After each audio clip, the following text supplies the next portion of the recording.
Hello and welcome back to Dropping Floats Tackle Talk. Today we are going to go over a basic way to rig a pink worm for steelhead fishing or a artificial worm for trout. I use the same rigging for both. It's effective and I think it's the superior way of doing it. There's a lot of ways of doing it that guys are successful. This is how I choose to do it, and I've learned to do it and have had great results. So let's go right at it.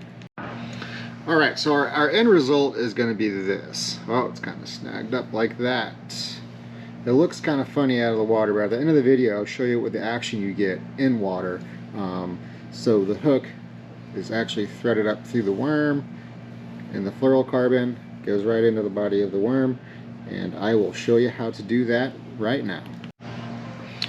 So we're going to take our hook and our piece of fluorocarbon, and we're going to tie it on there first before we try to get it onto the worm. You know, I just do a quick clinch knot, you know, twist it around, you know, 7-8 times, make sure and wet it, and then you want to loop take that tag loop and go back through the base hole here and cinch it down so we get a nice good knot.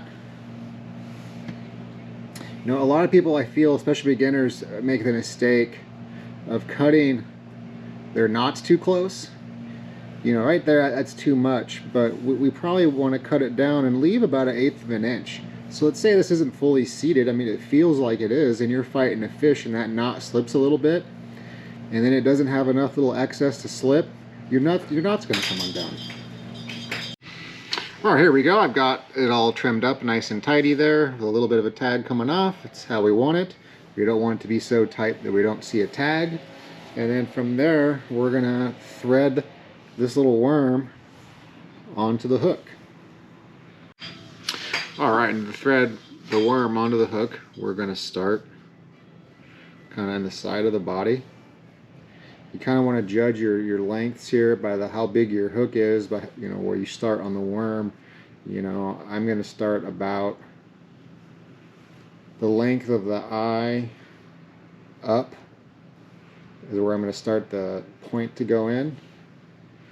The point's going to go in, and I'm just going to keep working the point of that hook down towards the end of the worm.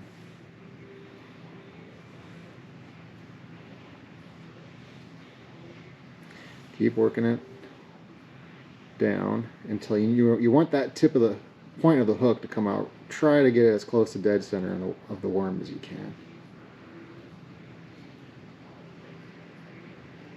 Okay, we got it through, and then we're going to keep just pulling that body of the worm up towards the eye of the hook, and you're going to pull the eye of the hook into the body of the worm. And you can play with this a little bit. You can leave it like that, you know, with the, in other words, with the tip of the hook, or if you want to pull the hook out a little further, you know, maybe you're feeling that's keeping it from getting a hook up, you can pull it up like that. It's kind of preference. I've left them deep, had success, and I pulled them shallow and had them success. And in the end, out of the water, there we go. Looks like that. It looks kind of funny, right? Like it wouldn't be a great way of rigging stuff. But I got a little demonstration here that will show you why I think this is the best way to rig a worm. All right, here we go. I got a little clear jug of water. I'm going to be out of frame for this a little bit because I want to make sure you can see the action of the worm when it goes into the water. So right there, out of the water, kind of hanging funny, dangling around funny. But as soon as we put that in the water, look what happens. Perfectly straight up and down, good action. If it's floating with the current of the water, you're going to get that. But most importantly, look where that hook is. And where is a fish going to strike this from? So the worm is hanging like that in the water, getting that natural current. Alright, so it was like this, right, in the water, pretty up, straight up and down. getting that nice little action. And where is the fish going to come from? Fish usually come from the bottom up and rise. And what's the first thing they're going to bite? It's going to be that hook. Do your hook set up like that, because now the hook is positioned perfectly. You know, versus I've seen a lot of riggings where the hook comes out to the side like this. Then the first thing the fish is going to bite is going to be the worm. And then you do a hook set, and there's an opportunity for you to pretty much pull the worm out of its mouth. But like with this, it's like this. Fish comes up to bite. First thing they make contact with is that hook. I'll show you again. Maybe use the pink rig. Might show up a little better. Alright. There you go. First thing that fish is going to come up and bite is going to be that worm. And this worm is pulled down a little further on the hook shaft.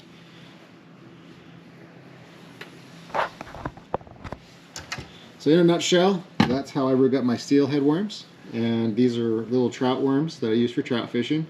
And I find great success doing it this way. It's quick and easy, and that first point of contact is the hook when that fish goes to bite, which is ideal, right? Yeah, that's what the whole goal is. So please like and subscribe. Hopefully you're enjoying the information.